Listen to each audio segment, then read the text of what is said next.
Hai teman-teman, perkenalkan, nama saya Elsie Oktaviani.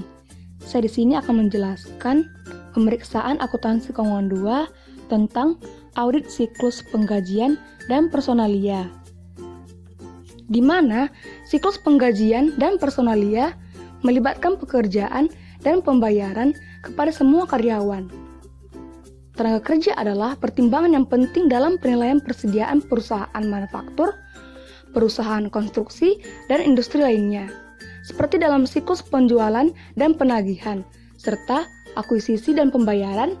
Audit atau siklus penggajian dan personalia juga mencakup pemahaman tentang pengendalian internal, penilaian risiko pengendalian, pengujian pengendalian, dan pengujian substantif atas transaksi, prosedur analitis, serta pengujian atas rincian saldo.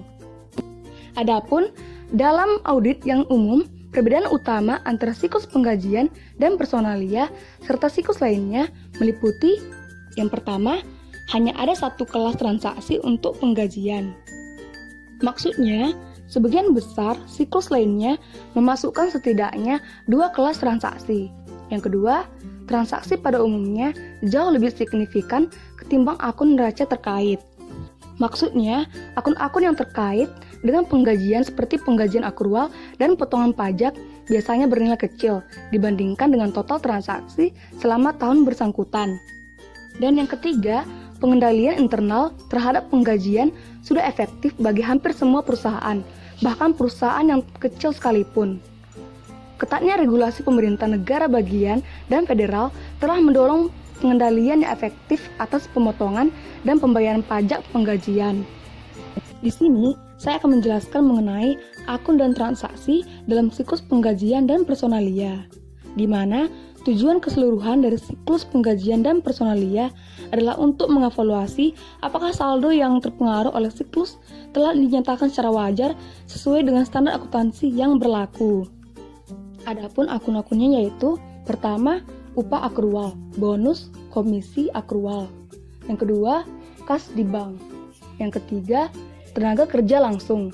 Yang keempat, pajak penghasilan dan potongan lainnya. Yang kelima, beban pajak sistem penggajian akrual. Dan yang keenam, beban pajak penghasilan. Dalam sebagian besar sistem, akun gaji dan upah akrual hanya akan digunakan pada akhir periode akuntansi. Selama periode berjalan, beban baru akan dicatat apabila karyawan telah benar-benar dibayar dan bukan ketika biaya tenaga kerja terjadi.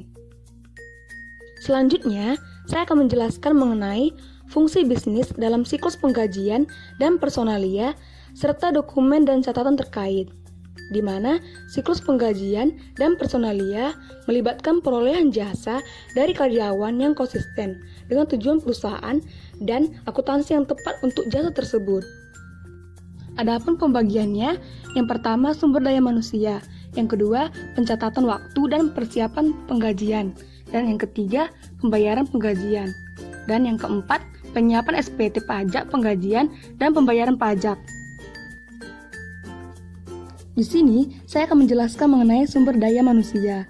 Yang pertama, catatan sumber daya manusia, di mana meliputi data seperti tanggal mulai bekerja, investigasi personil, tingkat pembayaran, pengurangan yang diotorisasi, evaluasi kinerja, dan tanggal berhenti bekerja. Yang kedua, formulir otorisasi pengurangan, yang digunakan untuk mengotorisasi pengurangan gaji, termasuk jumlah pembebasan untuk pemotongan pajak penghasilan dan program tabungan pensiun lainnya, obligasi tabungan, serta iuran serikat pekerja. Dan yang ketiga, formulir otorisasi tingkat pembayaran, yang digunakan untuk mengotorisasi tingkat pembayaran. Setelah membahas sumber daya manusia, saya akan menjelaskan pencatatan waktu dan persiapan penggajian. Pencatatan waktu dan persiapan penggajian merupakan hal yang penting dalam audit penggajian karena mempengaruhi secara langsung beban penggajian setiap periode. Adapun bagiannya, yang pertama kartu waktu, yang kedua tiket waktu pekerjaan, yang ketiga file transaksi penggajian, yang keempat jurnal atau daftar penggajian, dan yang kelima file induk penggajian. Selanjutnya, saya akan menjelaskan mengenai pembayaran penggajian. Yang pertama, pembayaran gaji. Pembayaran diserahkan kepada karyawan sebagai pertukaran atas jasa yang dilaksanakannya. Yang kedua, rekonsiliasi rekening bank penggajian. Rekonsiliasi bank independen merupakan hal yang paling penting bagi semua akun kas, termasuk penggajian, untuk menemukan kesalahan dan kecurangan. Dan yang ketiga, akun penggajian impres adalah akun penggajian terpisah di mana saldo bernilai kecil dipertahankan. Selanjutnya, saya akan menjelaskan penyiapan SPT pajak, penggajian, dan pembayaran pajak.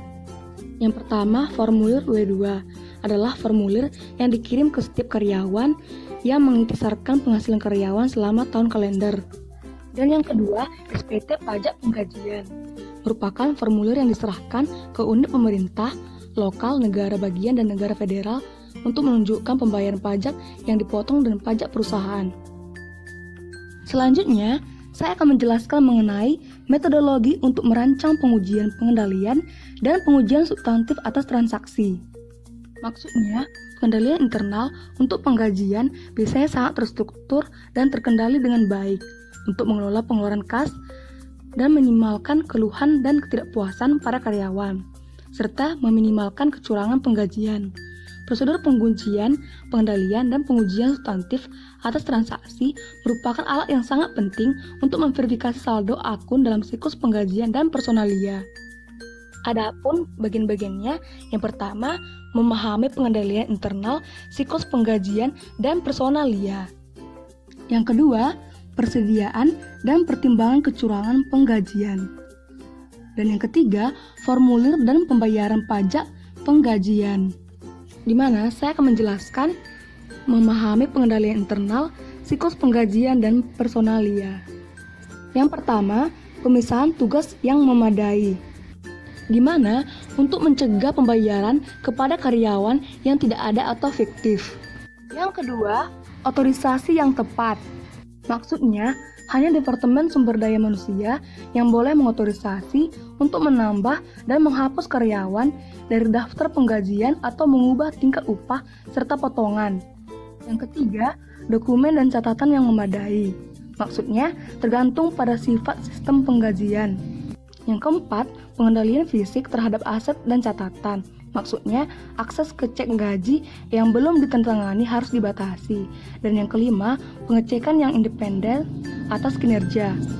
Selanjutnya, saya akan menjelaskan mengenai formulir dan pembayaran pajak penggajian, di mana ada dua bagian yang akan saya jelaskan. Yang pertama, penyiapan formulir pajak penggajian, di mana potensi kewajiban berupa pajak yang belum dibayar, denda, dan bunga akan muncul jika klien lalai menyiapkan formulir pajak secara benar.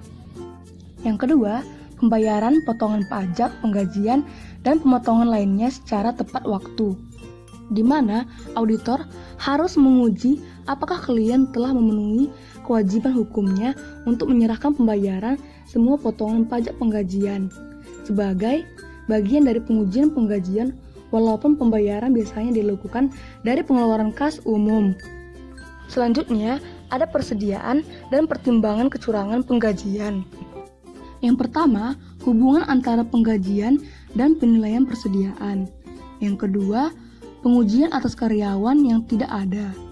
Yang ketiga, pengujian atas kecurangan waktu. Yang keempat, laporan beban yang curang. Selanjutnya, saya akan menjelaskan mengenai metodologi untuk merancang pengujian atas rincian saldo. Tahap pertama, mengidentifikasi risiko bisnis klien yang mempengaruhi penggajian. Lalu, menetapkan materialitas kinerja dan menilai risiko inheren. Tahap pertama dan kedua, menilai risiko pengendalian dan melaksanakan pengujian yang terkait. Tahap ketiga, melaksanakan prosedur analitis dan merancang dan melaksanakan pengujian atas rincian saldo untuk akun kewajiban dan beban. Sekian yang dapat saya sampaikan mengenai audit siklus penggajian dan personalia. Semoga video ini bermanfaat bagi teman-teman semuanya. Terima kasih.